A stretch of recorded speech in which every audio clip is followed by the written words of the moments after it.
Saya punya guru bercerita bahwa suatu saat dia pernah ikut kepada gurunya. Gurunya bernama Al-Habib Abdul Qadir bin Ahmad As-Saqqaf. Namanya Habib Abdul Qadir. Habib Abdul Qadir ini ulama besar, tinggalnya di Jeddah di Saudi Arabia.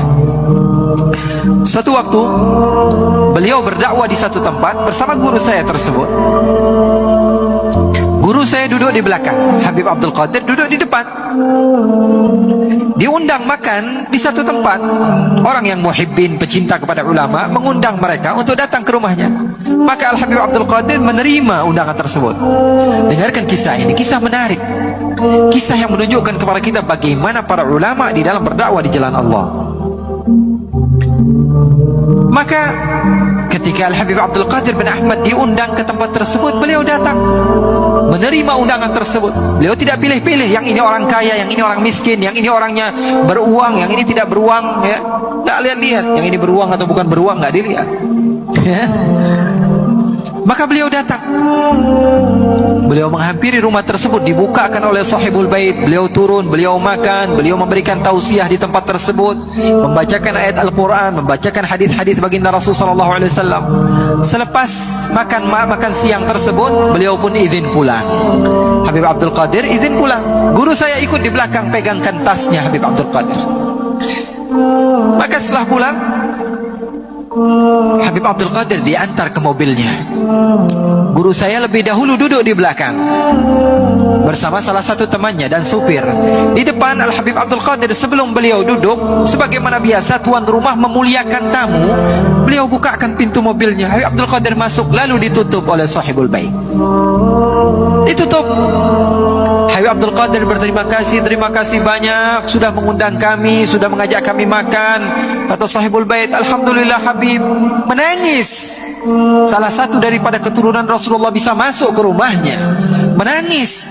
Salah seorang daripada ulama Allah subhanahu wa ta'ala bisa diundang di rumahnya. Maka terima kasih Habib sudah bisa datang ke tempat kami. Saya bahagia mendapatkan ilmu langsung dari cucunya Rasulullah, dari penerus perjuangan Rasulullah.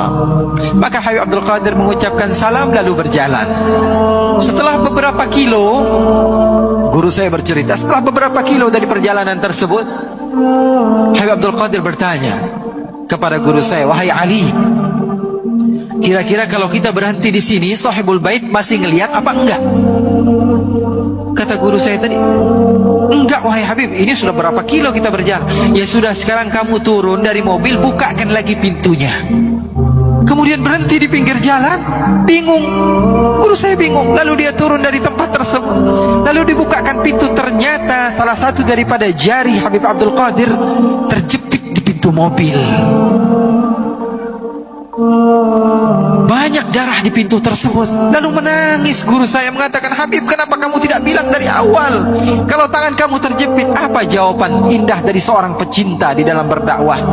Dia katakan, kalau saya buka dari awal, sahibul bait yang tadinya senang menjamu saya, akhirnya merasa sedih karena telah menyakiti diri saya.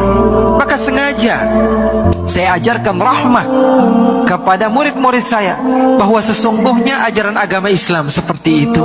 Dibukakan pintunya, ternyata tangannya semuanya berdarah. Beliau tidak mau orang yang tadinya sudah berbahagia tiba-tiba rusak moodnya gara-gara kelakuan yang dia buat. Maka Habib Abdul Qadir mengajarkan rahmah kepada umat di dalam berdakwah. Begitulah para salafus saleh.